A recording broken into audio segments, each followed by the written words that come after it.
ጤና ይስጥልኝ ክብራትና ክብራን የቻናላችን ቤተሰቦች ዛሬ ዕለት እጅግ ወሳኝ የሚባሉትን ከሀገር ውስጥና ሀገር ውጭ የተሰሙ መረጃዎችን መራርጠን ይደርሳችሁ ይገባል ያልናቸውን አዘጋጅተንላችኋል።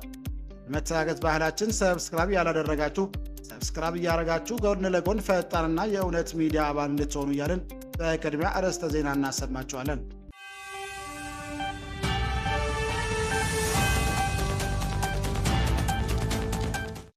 ምርጫ ቦርድ የክሱ አካል መሆኑ ግልጽ አይደለም። ተከሳሹ ከነበረበት እንኳን የፌዴሬሽን ምክር ቤት ነበር ሲል አንድ የጠየቅናቸው የህግ ባለሙያ ጥጋቡ ደሳለኝ ሀሳቡን ሰነዘረ።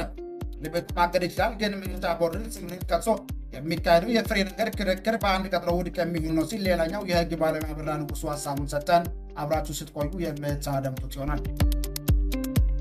ኢንተርናሽናል ክራይሲስ ግሩፕ የኢትዮጵያ መንግስትና በወያነ ሓርነት ትግራይ ከኤርትራ መንግስት ጋር በመሆን በየግላቸው ወደ ጦርነት ሊገቡ የሚችሉበት ሁኔታ መኖሩ ጠቅሶ ዓለም አቀፍ ማህበረሰብ ውጥረቱን በማርገብ ሊመጣ የሚችልን ጦርነት ለማስቀረት የሚያስችሉ እርምጃዎችን ፈጥኖ እንዲወስዱም ጥሪ ማስተላለፉም ይታወሳል።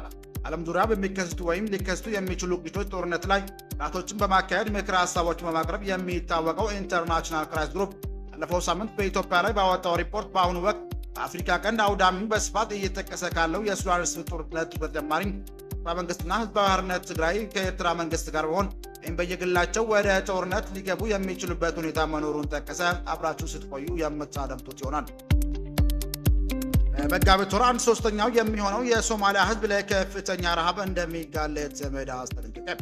ሶማሊያ ውስጥ በመጋቢት ወር 6.5 ሚሊዮን የሚጠጋ ወይም ጠቅላላ የሀገሪቱ ህዝብ 1/3 የሚሆነው የዜጎች ቁጥር ለከፋ የረሃብ አደጋ እንደሚጋለጥ የተባበሩት መንግስታት ድርጅት ባለስልጣናት አስጠነቀቀ። በዝርዝር የምትሰሙት ይሆናል። ክቡራን አድማጮቻችን አብረን ስንቆይ ይህንና ሌሎች ያዘጋጀንላችሁን ወደ እናንተ እናቀርባለን። ድጋሚ ለዚህ ቻናል አዲስ የሆናችሁ ሰብስክራይብ እንድታደርጉ እያልን ወደ ዝርዝር መረጃው አቀናን።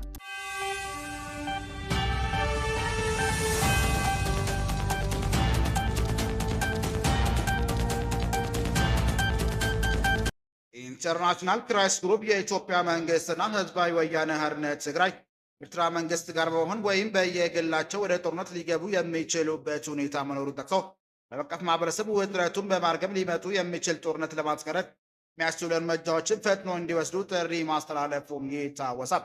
ዓለም ዙሪያ በሚከሰቱ ወይም ሊከሰቱ የሚችሉ ግጭት ጦርነት ላይ ጥናቶችን በማካሄድ ምክረ ሀሳቦችን በማቅረብ የሚታወቀው ኢንተርናሽናል ክራይሲስ ግሩፕ ባለፈው ሳምንት በኢትዮጵያ ላይ ባወጣው ሪፖርት አሁን ወቅት በአፍሪካ ቀንድ በአውዳሚነት በስፋት እየተጠቀሰ ካለው ሱዳን እርስ በርስ ጦርነት በተጨማሪ የኢትዮጵያ መንግስትና ህዝባዊ ወያነ ሓርነት ትግራይ ኤርትራ መንግስት ጋር በመሆን ወይም በየግላቸው ወደ ጦርነት ሊገቡ የሚችሉበት ሁኔታ መኖሩን ጠቅሶ ዓለም አቀፍ ማህበረሰብ ውጥረቱን በማርገብ ሊመጣ የሚችል ጦርነት ለማስቀረት የሚያስችሉ እርምጃዎችን ፈጥኖ እንዲወስዱ ጥሪ ማስተላለፉን ይታወሳል።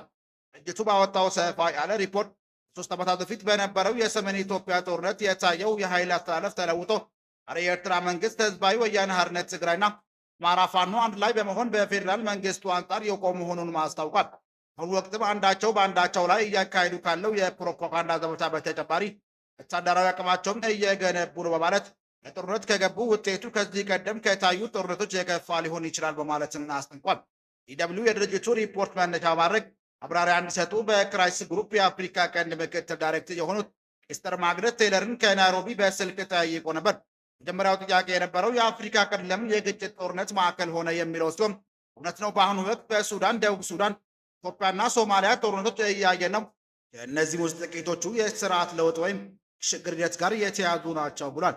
ሱዳን የኦመር አልበሽር የ30 ዓመት አገዛዝ እንደተወገደ ነበረው የሽግግር ሂደት በተፈጠረው ውዝግብ ነበር የሱዳን ወታደሮች ሁለት ተከፍለው ህዝቡን ወደ እርስ በርስ ጦርነት የከተቱት ብሏል።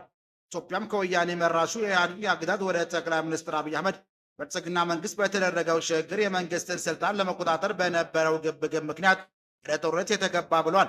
ውጭ ኃይሎች ጣልቃ ገብነትም ግጭቶችን በማስፋት የራሳቸው ሚና ያላቸው መሆኑን በመጥቀስ ጭምር ብሏል።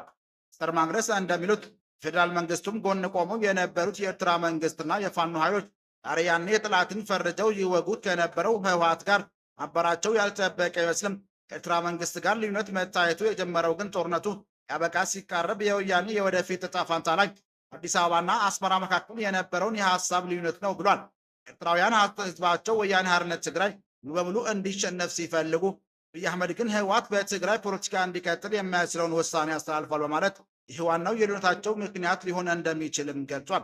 ያም ሆኖ ግን በዘገባው እንደተጠቀሰው ሚስተር ማግነስ በቃለ መጠይቅ እንዳረጋገጡትም አሁን ወቅት በተለያዩ ጎራ ተሰልፈው የሚገኙት ኤርትራና የህዝባዊ ወያነ ክልሎችም የኢትዮጵያ ፌዴራል መንግስት በየግላቸው ምክንያት ጦርነት ጀማሪዎች መሆን አይፈልጉም ብሏል። የኤርትራ መንግስት ወታደራዊ አቅሙን በሚያስከፍለው ዋጋ ከግምት ውስጥ በማስገባት የኢትዮጵያ መንግስትም እንደዚሁ ደግሞ ጦርነት ውስጥ ገብቶ ላለመታየትና ከዓለም አቀፉ ማህበረሰብ ደርስበት የሚችለውን ጫናና ምናልባትም ማዕቀብ በማሰብ እንዲሁም የትግራይ ኃይሎች ካለፈው ጊዜ ይበልጥ ዳክመውና ተከፋፍለው በሚገኙበት ወቅት መሆኑና ህዝቡም ጦርነቱን እየተቃወመ በመሆኑ አንዳቸው ቀድሞ ጦርነቱን ላይጀምሩ ይችላሉ ብሏል። ሆኖም ግን አሁን አጋጣሚ ወይንም ቅራኔዎች እየሰፋና ውጥረቱ እያየለ ሲሄድ ጦርነት ሊከሰት ስለሚችል ዓለም አቀፍ ማህበረሰብ ውጥረቱን ሊያረግቡና ጦርነትን ሊያስቀሩ የሚችሉ እርምጃዎችን በሁሉም ኃይሎች ላይ እንዲወስዱ ክራይሲስ ግሩፕ በሪፖርቱ የጠቀሰው ሚስተር ማግነስ ለዲደብሊው በሰጡት ቃለመጠይቅም ደግመውታል።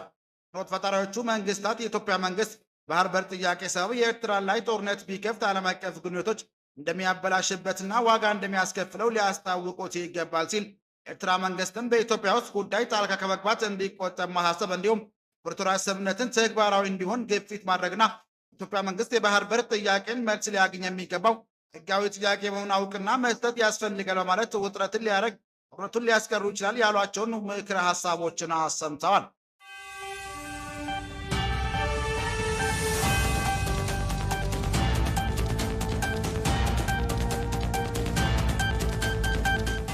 የሱ አካል መሆኑ ግልጽ አይደለም። ተከሳሽ መሆን ከነበረበት እንኳን የፌዴሬሽን ምክር ቤት ነበር ሲል አንድ ያነጋገርናቸው የህግ ባለሙያ ጥጋቡ ደሳለኝ ሀሳብ ሰጥቷል። ቤቱ ማንገድ ይችላል፣ ግን ምርጫ ቦርዱ ስምረት ከሶ የሚሄደው የፍሬ ነገር ክርክር በአንድ ቀጥሮ ውድቅ የሚሆን ነው ሲል ሌላኛው የህግ ባለሙያ አበራ ንጉሴ ተናግሯል። ፌዴሬሽን ምክር ቤት በአወዛጋቢ የምርጫ ቦታዎች መወሰን ውሳኔ በተመለከተ የፌዴራል ከፍተኛ ፍርድ ቤት እግድ መስጠቱን አቶ ጌታቸው ረዳ አስታውቀው ነበር። ተከትሎ በርካቶች የፌዴራል ምክር ቤትን ውሳኔ የፌዴራል ከፍተኛ ፍርድ ቤት የማገድ ስልጣን አለው ወይ እና አቶ ጌታቸው መክሰስ የነበረባቸው የፌዴሬሽን ምክር ቤትን እንጂ ውሳኔ አስፈጻሚ የሆነው ምርጫ ቦርድ አይደለም ሲል የሚሉ ጥያቄዎች እያነሱ ይገኛሉ። ጣቢያችን ለዚህ ጥያቄ ህጉ አንጻር ምን ይላል የሚለውን የህግ ባለሙያዎች ምላሽ ይዟል። በህጉ መሰረት የፌዴራል ከፍተኛ ምክር ቤት የፌዴሬሽን ምክር ቤትን ውሳኔ ማገድ ይችላል ሲል ጣቢያችን ለኢትዮጵያ ሙያዊ ማብራሪያ የጠየቃቸው የህግ ባለሙያው ጥጋቡ ደሳለኝ አዎ የሚል ምላሽ አላቸው። ምክንያቱም ሲያስረዱ በህግ መንግስት አንቀጽ 78 እና ተከታዮቹ ስለ ዳኝነት አካል መዋቅር የአሰራር ነፃነትና ገለልተኛ በሚደነግግበት ክፍል በፍርድ ቤቶች ላይ አስፈጻሚ አካል ጣልቃ ገብነት እንዲኖር አይፈቅድም ሲሉም ገልጿል። ምርጫ ቦርዱ በፌዴሬሽን ምክር ቤት የሰጠውን ውሳኔ መሰረት አስፈጻሚ ነው ያሉት ጠበቃው ፌዴሬሽን ምክር ቤትን ውሳኔ ተከትሎ ቢሆን የሚደረገው ምርጫ ማስፈጸም ጉዳይ በሆነ አካል ለፍርድ ቤት ስለቀረበ ፍርድ ቤቱ ምርጫ ቦርዱን ጉዳዩ መርምሬ ጊዜያዊ ውሳኔ እስክሰጥ ድረስ ጊዜያዊ እገዳ ሰጥቻለሁ ማለቱ አግባብ ነው ብሏል። ጌታቸው ረዳ አቤቱታ በፌዴሬሽን ምክር ቤት በሰጠው ውሳኔ መሰረት የአወዛጋቢ አካባቢዎች የምርጫ ጉዳይ ለህዝብ ተወካዮች ምክር ቤት በቀጥታ ለህዝብ ተወካዮች ምክር ቤት ምርጫ እንዲደረግ ተብሎ ለምርጫ ቦርድ ሰጠው አቅጣጫ ተገቢነት የለውም የሚል መሰረት ያለው ነው ብሏል። የህግ ባለሙያው ይህን ጉዳይ በተመለከተ በሰጡት አስተያየት ምርጫ ቦርዱ ውሳኔ አስፈጻሚ ነው፣ ክሱ የሚከታተው መንገድ አይታየኝም። ምናልባት ውሳኔ ሰጭ የሆነው የፌዴሬሽን ምክር ቤት ውሳኔ የክስ አካል መደረግ ይቻል ነበር እንጂ ቦርዱ አስፈጻሚ ተቋም ነው ሲል ሀሳባቸውን ሰነዝሯል። ቦርዱ በህገ መንግስቱ አንቀጽ 102 መሰረት በ5 ዓመቱ ሀገር አቀፍ የአካባቢና የማሟያ ምርጫ እንዲደረግ ህገ መንግስታዊ ተልዕኮ የተሰጠው ተቋም ነው። ከነ ችግሩም ቢሆን ከአቅሙ ምርጫ ለማድረግ ጥረት እያደረገ ነው ያሉት ባለሙያው የክሱ አካል መሆኑ ግልጽ አይደለም፣ ተከሳሽ መሆን ከነበረበት እንኳን የፌዴሬሽን ምክር ቤት ነበር ብሏል። የምርጫ ቦርድ ፍርድ ቤት ምን ምላሽ ግልጽ ነው ብለው እኔ ምን ላድርግ የፌዴሬሽን ምክር ቤት የሰጠውን ውሳኔ ነው የማስፈጸመው፣ ፍርድ ቤቱ አታስፈጽም ካለኝ አከብራለሁ የሚል ነው ምላሹ ሲሉ ሙያዊ አስተያየታቸውን ሰጥተዋል። ስለዚህ የፌዴሬሽን ምክር ቤት ነበረ እስካሁን ለምን ዘገየ፣ አሁን ለምን ወሰን፣ ከህዝቡ ውሳኔ ማሰጥ ለምን አልተቻለም ተብሎ መጠየቅ የነበረበት ሲሉም ይመለከታል። ተመሳሳይ ጥያቄ ያቀረብላቸው የህግ ባለሙያው አቶ አበራ ንጉሱ ተከሰው ምርጫ ቦርድ ነው ወደ ፍርድ ቤት ሳይገባ ፍሬ ነገር የሚወስነው ነገር እንደተጠበቀው ነው፣ በቀረበለት ክስ መሰረት ግን ፍርድ ቤቱ ሊያግድ ይችላል ሲሉም ገልጸዋል። ያ ማለት ግን ምርጫ ቦርዱ ይዞት የሚቀርበው መልስ ይታወቃል። ምርጫ ቦርዱ እኔ አይደለሁም የወሰንኩት ውሳኔ ሰጥቶኝ አስፈጽም ተብያለሁ እንደሚል ከወዲሁ ግምት በመስጠት የባለሙያ አቶ ጥጋቡን ሀሳብ ተጋርቷል። ምርጫ ቦርዱን ስምረት ከሶ የሚካሄደው የፍሬ ነገር ክርክር በአንድ ቀጠሮ ውድቅ የሚሆን ነው። ምክንያቱም ጉዳዩን የተሰጠው የፌዴሬሽን ምክር ቤት ነው ያሉት አቶ አበራ ያገደው ስነ ስርዓታዊ መንገዱን የተከተለ የህግ ተቋም ስለሆነ ዳኛ የግል እውቀቱን ስለማይጠቀም እንጂ የሚታወቅ ውጤት ነው። የፍርድ ቤት ውሎ በዚህ የሚቋጭ ይሆናል ብሏል። ከፍተኛ ፍርድ ቤቱ ጉዳዩን መርምሮ የመወሰን ስልጣን የለኝም፣ ውሳኔው ህገ መንግስታዊ ጉዳዮች እልባት ውሳኔ የመስጠት ስልጣን ያለው የፌዴሬሽን ምክር ቤት ነው ብሎ ይዘጋዋል፣ በዚህ ያልቃል ብሏል። በመሆኑም ከፍተኛ ፍርድ ቤት የፌዴሬሽን ምክር ቤቱን ውሳኔ የመሻር አቅምና ስልጣን እንደሌለው እያወቀ ታግዶ ይቆይ ማለቱ የህግ ትርጉም ያደርገዋል ባይነኝ ሲሉም ተናግሯል። ይሁን እንጂ ፌዴሬሽን ምክር ቤቱ በህገ መንግስቱ አንቀጽ 62ና ተከታዮቹ ድንጋጌዎች መሰረት የወሰንን ጥያቄ አለን ከሚሉ ማህበረሰብ ከሌሎች ምክር ቤቶች ጥያቄ ቀርቦለት በ2 ዓመት ውስጥ ውሳኔ መስጠት እንዳለበት ገልጿል። የአሁኑ ውሳኔ የሰጠው ጥያቄ ሳይቀርብለት በዘፈቀደ ከሆነ አግባብነት እንደሌለው ሁለቱም ባለሙያዎች ገልጸዋል።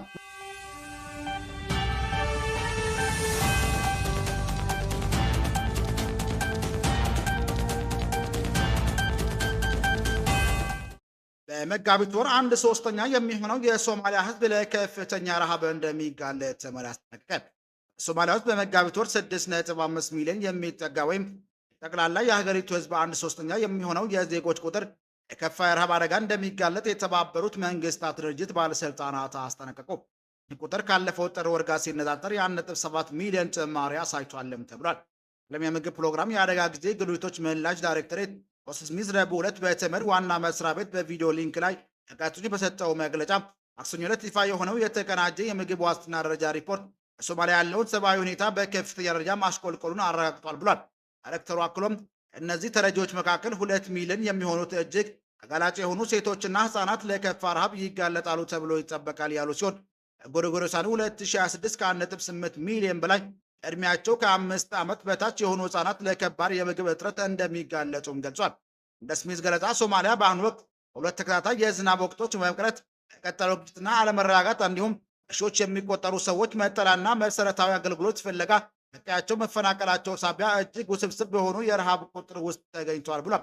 በሌላ በኩል እንደ ዓለም የምግብ ፕሮግራም ያሉ በሶማሊያ የሚንቀሳቀሱ ተቋማት ከፍተኛ የሀብት እጥረት እያጋጠማቸው መሆኑን ስሚዝ አስጠንቅቀዋል።